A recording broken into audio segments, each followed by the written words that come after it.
La disaffezione al voto, un fenomeno in progressivo aumento. Da anni se ne parla, ma si va poco a fondo per capire perché accade. Dal Friuli Venezia Giulia parte una ricerca commissionata all'Istituto SVG di Trieste dall'Associazione dei Consiglieri Regionali, che comprende anche gli ex, per individuare cause e possibili rimedi di seggi elettorali sempre più vuoti. Quando un elettore su due non si reca a votare, evidentemente la democrazia non gode di buona salute.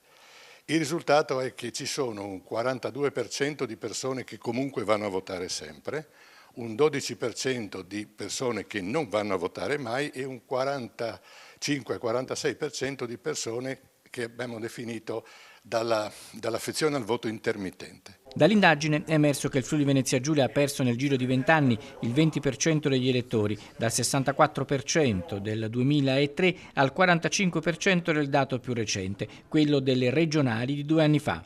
I dati illustrati dal ricercatore dell'Istituto Triestino Riccardo Benetti indicano tra le ragioni di chi si astiene la sfiducia nei partiti e nel sistema, ma anche difficoltà pratiche nel recarsi alle urne. Tra le possibili soluzioni al primo posto figura l'adozione del voto elettronico. C'è anche un compito fondamentale che è quello di favorire la partecipazione dei cittadini alle scelte, ma anche nella condivisione dei problemi, perché le sfide che abbiamo davanti in questo momento storico sono sfide importantissime, penso alla sanità, penso al welfare, penso al lavoro, penso all'ambiente, e non possono essere prese nelle chiuse stanze dagli eletti e basta. Sono scelte che vanno condivise, vanno fatte maturare all'interno delle comunità territoriali e poi vanno rappresentate e messe successivamente a terra attraverso le scelte politiche di chi svolge un ruolo a livello parlamentare, a livello regionale o a livello anche comunale.